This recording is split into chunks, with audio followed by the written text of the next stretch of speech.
اگر کبھی تم تھک جاؤ تو کبھی مایوس نہ ہونا، خدا سے گفتگو کرنا، سفر کی جستجو کرنا۔ یہ اکثر ہو بھی جاتا ہے کہ بندہ تھک بھی جاتا ہے، مقدر کو برا جانو گے تو یہ سو بھی جاتا ہے، مگر تم حوصلہ رکھو، وفا کا سلسلہ رکھو، جسے خالق سمجھتے ہو بس اس سے رابطہ رکھو۔ ہمیشہ جوڑنے کی کوشش کیجیے، توڑنے کی نہیں۔ دنیا میں سوئی بن کر رہیے، کینچی بن کر نہیں، کیونکہ سوئی دو کو ایک کر دیتی ہے اور کینچی ایک کو دو کر دیتی ہے۔ کبھی جو زندگی میں تھک جاؤ تو کسی کو کانوں کان خبر نہ ہونے دینا۔ لوگ ٹوٹی ہوئی عمارت کی اینٹ تک اٹھا کر لے جاتے ہیں۔ جہاں قدر نہ ہو وہاں خود کو خود ہی دور کر لو، کیونکہ نہ قدرے اور نہ شکرے لوگ جن کو سمجھ نہیں ہوتی، ان کو ہیرا بھی کانچ نظر آتا ہے۔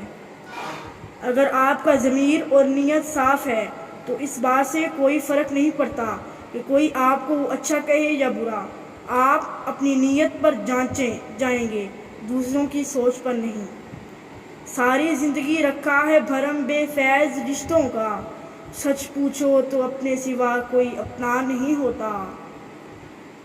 کبھی کبھار بحث کرنے سے بہتر ہے جو آپ کو جیسا کہہ رہا ہو آپ ویسا تسلیم کر لیں، کیونکہ وقت کے پاس بہترین جواب ہوتا ہے اور کانوں کے کچے لوگوں کو وقت ہی جواب دیتا ہے۔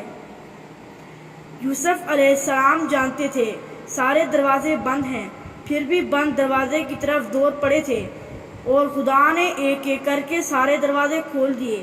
کبھی اگر لگے کہ تمہارے لیے بھی دروازے بند ہیں تو جان لو کہ تمہارا اور یوسف علیہ السلام کا خدا ایک ہی ہے۔ میرے ہاتھ میں قلم ہے، میرے ذہن میں اجالا، مجھے کیا دبا سکے گا کوئی ظلمتوں کا پالا۔ مجھے فکر امن عالم، تجھے اپنی ذات کا غم، میں طلوع ہو رہا ہوں تو غروب ہونے والا۔ دنیا والے زیادتی کرے تو مسکراتے ہوئے معاف کر دیا کرو۔ یوسف علیہ السلام کو بھائیوں نے کنویں میں پھینک دیا تھا، اللہ نے انہیں بادشاہ بنایا۔ بے شک ہر مشکل کے بعد آسانی ہے۔ زندگی میں ہمیشہ نیوٹرل رہو، زیادہ مخلصی نقصان دیتی ہے ہمیشہ۔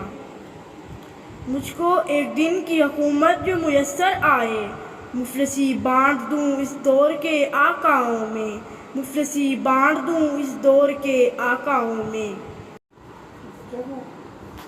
ہم امن چاہتے ہیں مگر ظلم کے خلاف، گر جنگ لازمی ہے تو پھر جنگ ہی سہی۔ ظالم کو جو نہ روکے وہ شامل ہے ظلم میں، قاتل کو جو نہ ٹوکے وہ قاتل کے ساتھ ہے۔ یہ زر کی جنگ ہے نہ زمینوں کی جنگ ہے، یہ جنگ ہے بقا کے اصولوں کے واسطے، یہ جنگ ہے بقا کے اصولوں کے واسطے۔ اس دیس میں لگتا ہے عدالت نہیں ہوتی جس دیس میں انصاف کی حفاظت نہیں ہوتی۔